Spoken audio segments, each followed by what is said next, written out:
আমি মনে করি যে আগামী 2026-এ যে কথা আজকে ভারতবর্ষের স্বরাষ্ট্রমন্ত্রী অমিত শাহজি কলকাতায় বলে গেছেন যে এই রাজ্যে সোনার বাংলা গড়া, কবিগুরুর স্বপ্নের বাংলা গড়ার জন্য 2026 সালে আমরা সবাই অপেক্ষা করে আছি।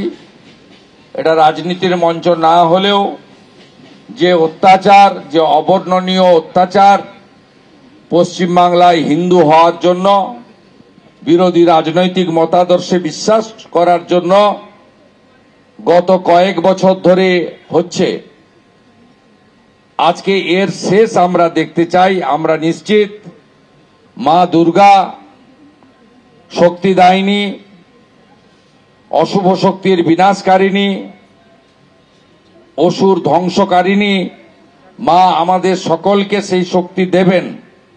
আমরা ভারতীয় সংস্কৃতি, সনাতন সংস্কৃতি এবং যারা বাংলাকে, কলকাতাকে, পশ্চিমবঙ্গকে প্রকৃতপক্ষে ভালোবাসি, আমরা একজোট হয়ে আজকে মাননীয় স্বরাষ্ট্রমন্ত্রী ভারতবর্ষের যে কথা বলে গেছেন সন্তোষ মিত্র স্কোয়ারে, আমরা সেটা কার্যকর করতে পারব। এবং আমি আবারও বলি যে আমাদের কেউ বা কারা দুর্গা পূজাকে সাংস্কৃতিক প্রোগ্রামে রূপান্তরিত করতে চান, সাংস্কৃতিক কর্মসূচিতে আমাদের আপত্তি নেই। দুর্গা পূজা হবে সনাতন হিন্দু ধর্মের নিয়ম মেনে, পঞ্জিকাতে যা বলা আছে তাই মেনে, সেখানে কোনো সমঝোতা হবে না। এবং মায়ের শক্তি মা দেখিয়েছেন, পিতৃপক্ষে কাঁচি নিয়ে বেরিয়ে জোর করে 1,10,000 টাকা দিয়ে পুলিশকে নামিয়ে ফিতা কাটার ফল মা দেখিয়েছেন কলকাতার উপরে। আজকে যেভাবে কানের পাশে কাপড় সরিয়ে, বৃষ্টিটা যেন কানে পড়ছে না, কানটা খোলা থাকবে, মেসেজ একদম ক্লিয়ার যে আমাকে মজবুরিতে যেতে হচ্ছে। পশ্চিমবাংলায় 70% বা 68% হিন্দুরা আছেন, তারা দুর্গাপূজা করেন, তো আমি আসলে তোমাদেরই লোক। এই বার্তা দেওয়ার পরে মা তার শক্তি দেখিয়েছেন। আমরা আনন্দিত নই, আমরা মনে করি সনাতনের শক্তি, এই শক্তিকে মেনে ভবিষ্যতে চলুন। নিজের ইচ্ছা মতো পঞ্জিকা তৈরি করবেন না, শাস্ত্রের অপব্যাখ্যা করবেন না, হিন্দু ধর্মকে গন্ধা ধর্ম বলবেন না, মহাকুম্ভকে মৃত্যুকুম্ভ বলবেন না। একটু মুখটা সামলে চলুন, নইলে মা আছেন, শক্তিদায়িনী মা। সজল আজকে বলছিল একটা কোনো পোর্টালে যে মা অনেক অসুরকে বধ করেছেন আর একটা অসুরকেই খোঁচা দিচ্ছেন। আমরা চাই এই বাংলায় পাড়ায় পাড়ায় যে পরেশ পালেদের মতো ওষুধ তৈরি হয়েছে, মা যেন সেটাকে ধ্বংস করেন, সে শক্তি যেন আমাদের দেন।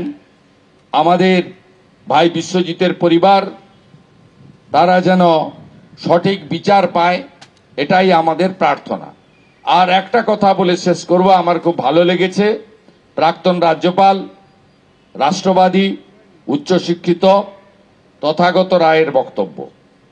তিনি একটা কথা বলেছেন যে আমি বাঙালিদের কাছে, হিন্দুদের কাছে অনুরোধ করছি, আপনারা সিপিএম মার্কা শারদ উৎসব বলা থেকে বন্ধ রাখুন, বলুন দুর্গাপূজা, দুর্গাপূজা, দুর্গাপূজা সরাসরি বলুন। অতএব এই সিপিএম মার্কা নাস্তিক, ধর্ম আফিং, এখান থেকে আমাদের বেরিয়ে আসা দরকার রয়েছে। কারণ এটা স্বামী বিবেকানন্দের ভূমি, শ্রী চৈতন্য দেবের মাটি।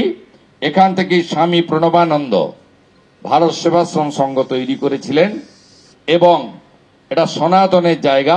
আজকে এত মঠ মন্দির থেকে মহারাজরা এখানে এসেছেন রুদ্রাক্ষ পরে আশীর্বাদ দিতে। আমি তাদেরকে আরেকবার প্রণাম নিবেদন করে আমি আপনাদের দুর্গাপূজা খুব ভালো কাটবে। আর কারো কথায় শুনবেন না, একদম পঞ্জিকায় যেমন লেখা আছে সেইভাবে বোধন হবে, কলাবউ স্নান হবে, পুষ্পাঞ্জলি হবে, আরতি হবে, দধিকর্মা, ঘট বিসর্জন হবে, সিঁদুর খেলা হবে, প্রতিমার নিরঞ্জন হবে, কেউ ঠিক করে দেবে না কবে বিসর্জন কবে নিরঞ্জন, উনার কথায় হবে না। যদি প্রকৃত হিন্দু হয়ে থাকেন, হিন্দু শাস্ত্র ধর্ম মেনে কাজ করুন, এইটুকু আবেদন রেখে আমি সবাইকে দুর্গাপূজার আরেকবার শুভেচ্ছা দিয়ে আমার কথা শেষ করলাম। ধন্যবাদ, নমস্কার। দুর্গা মাতা কি, দুর্গা মাতা কি, সনাতন ধর্ম কি, ভারত মাতা কি।